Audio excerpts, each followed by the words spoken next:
Israel ने हमले जारी रखे हैं और साउथ लेबनान पर फिर से इजराइल ने हमला किया है। इस बार इजराइल का दावा है कि हमने उनके रॉकेट लॉन्चर्स को तबाह कर दिया है और मीडिया रिपोर्ट्स के अगर माने तो इजराइल के हमलों में 5 लोगों के मारे जाने की भी खबर है।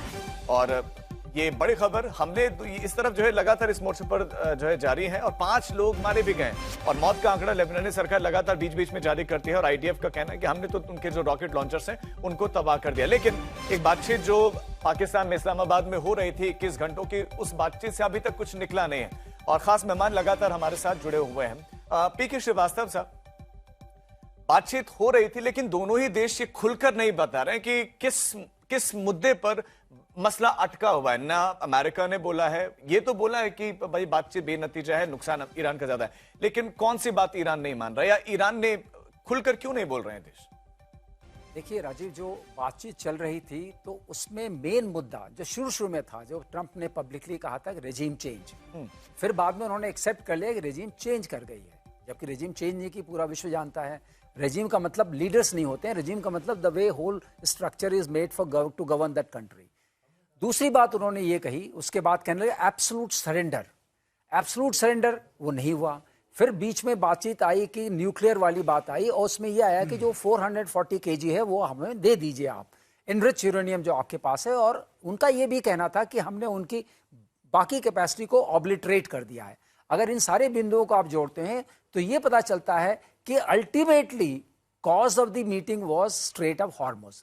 मगर अगर आप मुझसे पूछें तो this meeting was design to fail, क्योंकि डिजाइन टू फेल क्योंकि जिस जगह की गई उस पर ट्रस्ट नहीं है और एक जो पाकिस्तान का ने रिकॉग्निशन भी नहीं दिया है इजराइल को। लेकिन इजराइल एक मेन प्लेयर है। हासिल क्या होगा अमेरिका को? अमेरिका को हासिल क्या होगा? अमेरिका ने इससे टाइम मिला, जैसे बीच में प्रेसिडेंट ट्रंप ने खुद ही कहा था, we may regroup, rearm and our forces can have little bit of peace time and rest. तो ये बीच में जो आप इंटरिम पॉज लाते हैं उसमें हमेशा रीग्रुपिंग, रीआर्म होता है। और आपने देखा कि स्ट्रेट ऑफ हॉर्मुज के आसपास में नेवल बेड़े आ रहे हैं और असेट्स इकट्ठा किए जा रहे हैं और नाकाबंदी की भी बात हो रही है। लेकिन मुझे लगता है ग्राउंड ऑपरेशन से पहले जो पॉज होता है, जिसको असेस करके मैं अभी भी आपको बताना चाहूंगा, militarily pause and attack because the momentum other side is lost और आप उसको फिर असर्ट करते हैं। तो अगर आप नेवल फोर्सेस जमा कर रहे हैं, कोई डी एस्केलेशन आप शो नहीं कर रहे हैं, your finger is still on the trigger, then how the other person बताइए, क्योंकि कल हमने देखा कि जब बातचीत चल रही थी अमेरिका के 2 डिस्ट्रॉयर्स स्टेट ऑफ हॉर्मुज की तरफ बढ़ते चले गए।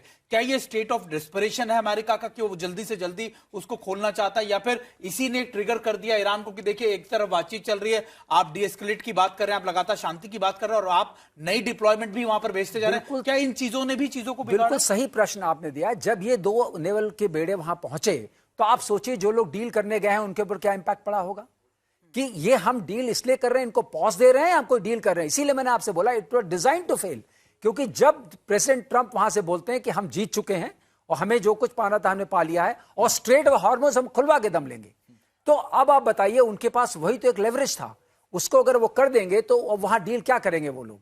तो टोटल सरेंडर तो कर नहीं सकते। पीस नेगोशिएशन का मतलब ये होता है कि कोई पीस प्लान बनेगा जिसमें एटलीस्ट दूसरा कंट्री जो विक्टिम कंट्री है, क्योंकि एग्रेसर इस केस में war of choice is for US and Israel, तो उसको भी कुछ रिलीफ मिलेगी। उनके यहाँ 20,000 टारगेट्स हिट कर दिए गए हैं, उनके हॉस्पिटल्स, उनके जो आप देखिए फार्मास्यूटिकल सेंटर्स, स्कूल्स और उनकी बिल्डिंग्स सबको जमींदोज कर दिया। बिल्कुल जमींदोज किया गया, बड़ी तबाही मची है। हमारे साथ खास मेहमान लगातार जुड़े हैं, हम मुनीर के पास भी चले, लेकिन उससे पहले अशोक सर, मैं चूंकि एक परसेप्शन पीके श्रीवास्तव सर ने रखा है जी, क्या आपका भी मानना है कि ये जो बातचीत हुई ये फेल होने के लिए ही हुई थी? जी धन्यवाद इस प्रश्न के लिए। नहीं, मेरा विचार थोड़ा सा इससे अलग है।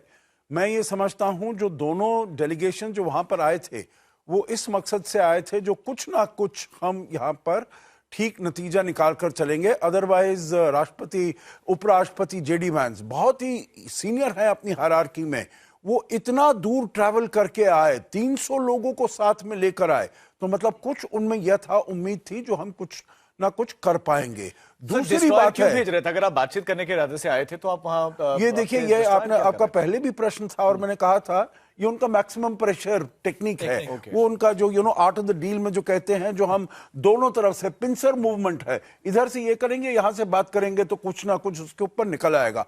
परंतु एक उसमें मैं आखिरी बात ये कहना चाहूंगा, देखिए दोनों के दोनों बहुत थक चुके हैं और इनके लिए डोमेस्टिकली राष्ट्रपति ट्रंप के लिए बहुत आवश्यक हो गया है जो इस युद्ध को किसी ना किसी तरीके से, जैसे कहा जाता है, ऑफ रैंप लिया जाए। बिल्कुल, और वो उसमें उसके लिए आए थे। और जैसे अभी पीके श्रीवास्तव साहब ने बताया है, ईरान में कितना नुकसान हुआ है, कितना नष्ट हुआ है। अब ये आईआरजीसी तो ठीक है, अपनी छाती ठोक कर कहती रहे जो साहब हमने तो ये कर लिया है, हम तो अभी और लड़ने के लिए तैयार हैं, परंतु जब एक बार ये युद्ध रुकेगा, सर हमारे साथ काम करना पड़ेगा।